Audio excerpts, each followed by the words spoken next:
اس لڑکی کے والدین نے اس کی پرورش کی, اسے گریجویٹ بنایا, تعلیم کے اوپر خرچہ کیا, تو مہر ملنے کے بعد اس عورت کی وہ اپنی جائیداد ہو جاتی ہے.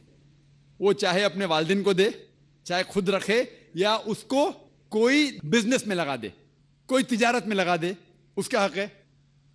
تو مہر اس کی خود کی جائیداد ہے, وہ کچھ بھی کر سکتی ہے.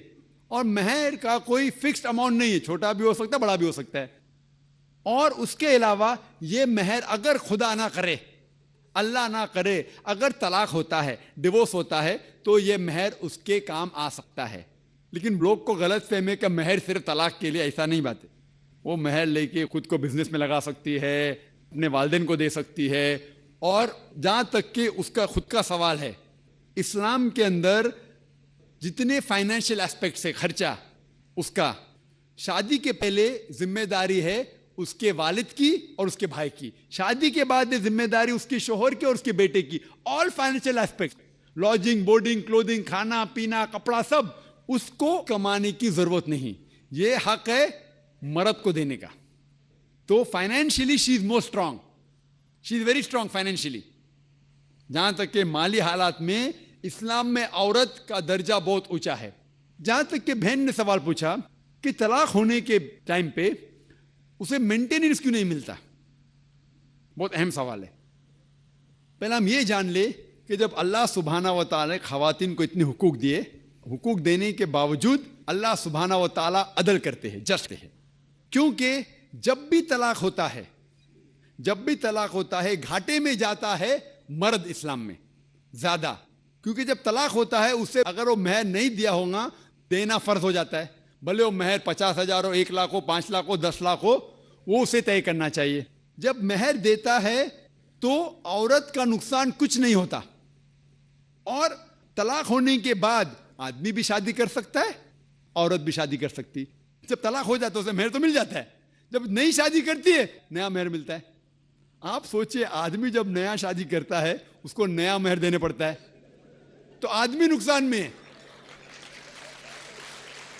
اگر آپ یہ کہیں گے کہ طلاق ہونے کے بعد آدمی مینٹیننس بھی عورت کو دے, تو ہم کہیں گے یہ اللہ سبحانہ و تعالیٰ حق کے نہیں ہے, نعوذ باللہ.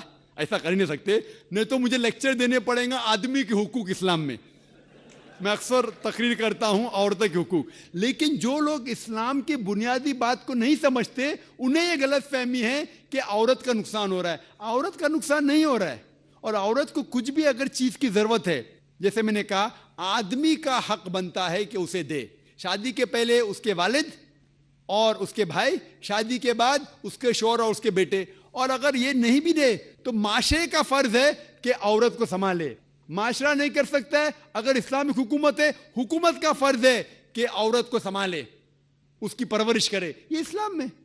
لیکن اگر آپ اس کے بعد کہیں گے طلاق ہونے کے بعد آدمی اسے ہر مہینہ اور 1,000 روپیہ دے, 5,000 روپیہ دے, تو یہ آدمی پہ ظلم ہوئے گا. لیکن جو مہر طے ہوتا ہے شادی کے پہلے نکاح میں, کیا مجھے چاہیے 5 لاکھ روپیہ, اسے وہ سنبھال سکتی ہے. اسے کوئی تجارت میں لگائے اور اس کی آمدنی لے سکتی ہے. اگر کوئی شک ہے کہ ہو سکتا ہے میرا طلاق, کبھی بھی شادی ہوتی تو طلاق کا گمان تو رہتا نہیں دماغ میں کہ طلاق ہونے والا ہے, ہو سکتا ہے. لیکن اس کے لیے اسلام نے اسے الحمدللہ کئی چیزیں سے حفاظت کی ہے. تو مہر جو ہے اسے کئی فائدے ہیں. اور اس کے باوجود حدیث محمد صلی اللہ علیہ وسلم کی کہ اگر کوئی آدمی اپنی بیٹی جس کا طلاق ہوتا ہے اس کی حفاظت کرتے تو بہت ثواب ملتا ہے. تو اسلام میں جو طلاق شدہ عورت ہے اس کے لیے الحمدللہ کئی طریقے ہیں جس سے اس کی حفاظت کی جاتی ہے.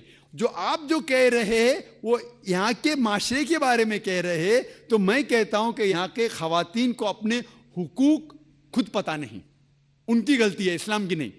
ہمارے خواتین اور ہمارے مرد خود نہیں جانتے, طلاق کیسا دینا جانتے نہیں. غلطی کس کی؟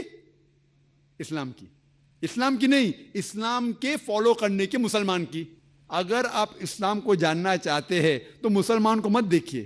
جس طریقے سے آج میں نے کہا, آپ اگر مرسیڈیز کار کو جاننا چاہتے کتنی اچھی ہے, اگر کوئی ڈرائیور جو ڈرائیونگ نہیں جانتا ہے اس کے پیچھے بیٹھا اسٹیئرنگ ویل کے اوپر اور مرسیڈیز کار کو ٹھوک لیتا ہے, تو غلطی کس کی؟ مرسیڈیز کار کی کہ ڈرائیور کی؟ ڈرائیور کی. اسے مرسیڈیز کار چلانے آتا نہیں.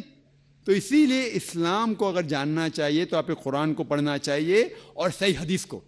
یہ افسوس کی بات ہے کہ کئی مسلمان خود نہیں جانتے قرآن و حدیث میں کیا لکھا ہے, کس طریقے سے طلاق دینا چاہیے, کس طریقے سے برتاؤ کرنا چاہیے اپنی بیوی کے ساتھ. اسی لیے میں تقریر کر رہا ہوں, تو لوگوں کو قرآن اور حدیث کے قریب لے کے آؤں. Hope that answers the question.